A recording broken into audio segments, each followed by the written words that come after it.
When the Son of Man comes in his glory, and all the angels with him, then he will sit on his glorious throne.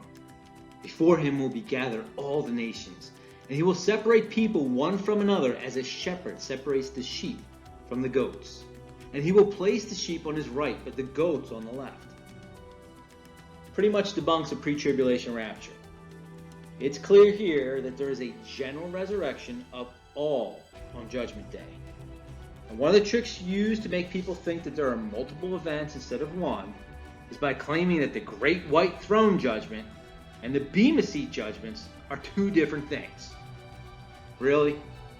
Now, as we covered way back in our primer on hermeneutics back in Matthew 5, synonyms are a thing.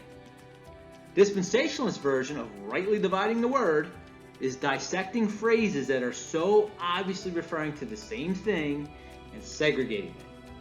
I've already covered the completely ridiculous notion that the kingdom of heaven and the kingdom of God being two different things, and the equally silly separation of the day of the Lord from the day of God, and a couple other synonyms, but this one is just as foolish.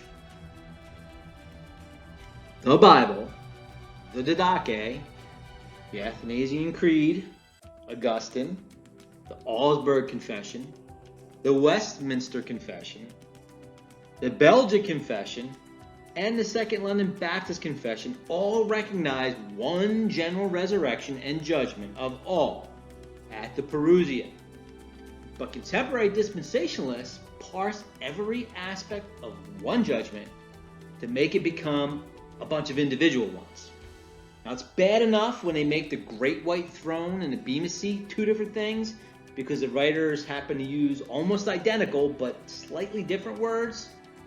Two of the respected commentators who I read for this lesson want to go further and convince us that when we read, when the Son of Man comes in his glory, and all the angels with him, that he will sit on his glorious throne.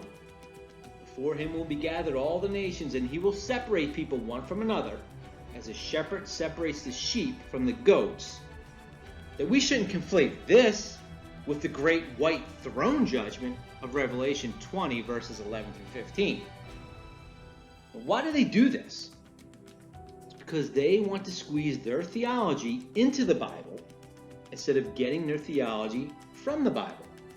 So let's read Revelation 20 together and decide if what John writes in Revelation is some different judgment occurring 1,000 years after Christ's return, or if it matches up perfectly with what Matthew describes with the sheep and the goats in Matthew 25, and the wheat and the tares of Matthew 13:30, where he says, "Let both grow together until the harvest, and at the time of the harvest I will say to the reapers, first gather together the tares, and bind them in bundles to burn them, but gather the wheat into my barn."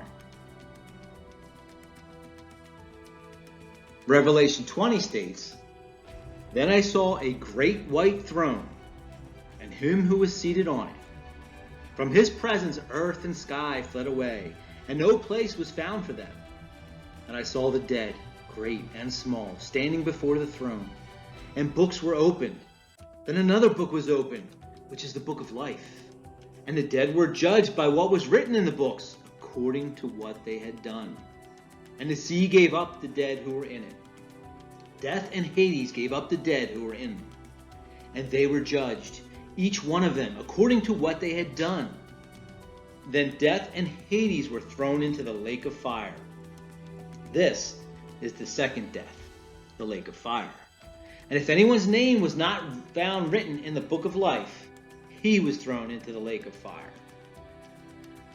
I hope that it is clear that Matthew and John are obviously talking about the same throne from which Christ will judge all men. It is the same throne which Christ mentions in Matthew 19:28 and Luke 22:30.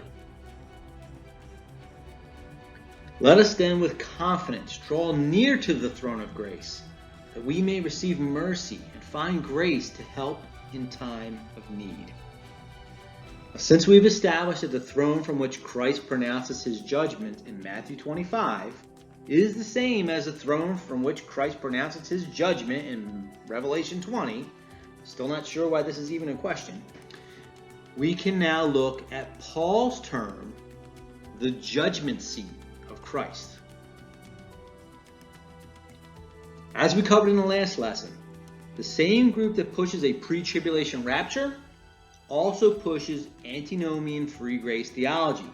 So they are terrified of passages which state that Christ will judge our deeds. Their theology puts at odds faith and works so much so that they make the judgment seat referenced by Paul in Romans 14:10 and 2 Corinthians 5:10 something completely different than the judgment seat we just read about. It is clear in Matthew and Revelation that those who do not bear fruit are cut down and thrown into the lake of fire. Those two references to Judgment Day are unequivocally deciding between salvation and damnation.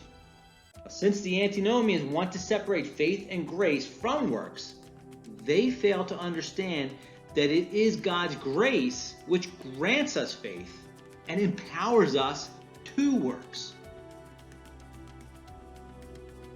It is perfectly in sync with monergism that God will inspect his own work on the last day to separate what is good from what is bad.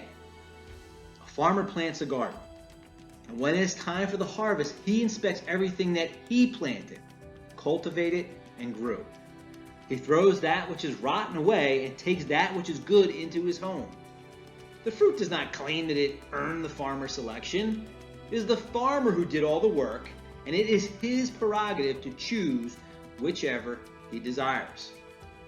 Likewise, the behavior we exhibit in this life does not merit us salvation, but it is evidence of who is truly saved.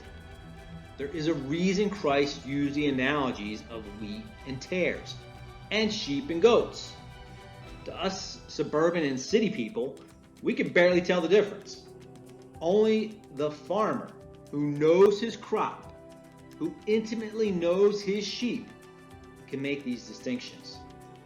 There are many tares and goats among us. They are the ones who will protest the most to this lesson because they want you to be as lazy as they are. But we need to put aside the nonsense we've all been taught again and again at church and be Berean and see what the scriptures actually say.